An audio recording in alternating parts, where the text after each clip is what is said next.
যথেষ্ট ভালো। আজকে প্রথম আসছেন? এই কেকের নামটা কি? আমি নিজেও জানি না, সে আমাকে নিজে থেকে দিছে। কি ফ্লেভার পাচ্ছেন আপনি? অরেঞ্জ।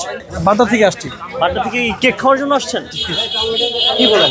মানে কাজে আসলাম, যাওয়ার সময় দিতে ভালো ট্রাই করে দেখি কেমন। 100 টাকা? 100 টাকা। 100 টাকায় মনে হচ্ছে কি বেশি রাখছে নাকি কম রাখছে? না, আমার কাছে মনে হচ্ছে ঠিকই আছে। কেকের স্বাদ কেমন? এটা স্বাদ দুধের মতো স্বাদ। এটা রসমালাই কেক, অনেক ভালো। আপনারা যারা আসবেন রসমালাই কেকটা অবশ্যই টেস্ট করবেন।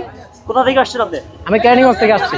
কেক খাওয়ার জন্য? ক্যানিগঞ্জ থেকে, জিঞ্জিরা থেকে আসছি। প্রথম আসছিলাম আপনার মিজানবার ভাতের হোটেলে, তারপর আপুর এখানে জয়েন হইলাম। এখন অনেক মানুষজন আছে, খুব ভালো। আচ্ছা, এখানে অনেক লোকজন দেখতে পাচ্ছি। তো এই জ্যামের মাঝখানে কতক্ষণ দাঁড়াইছিলেন আপনি? জ্যামের মাঝখানে আমি প্রায় 7 মিনিটের মতো দাঁড়াইছিলাম এই টোকেন পাওয়ার জন্য কেকের। টোকেন নিয়ে কেক বিক্রি করে? হ্যাঁ, প্রথমে টোকেন নিবে, তারপর কেক দিবে। টোকেন নাই, কেক নেই। আমি কেক দিচ্ছি, তুমি প্যাকেট দিবে।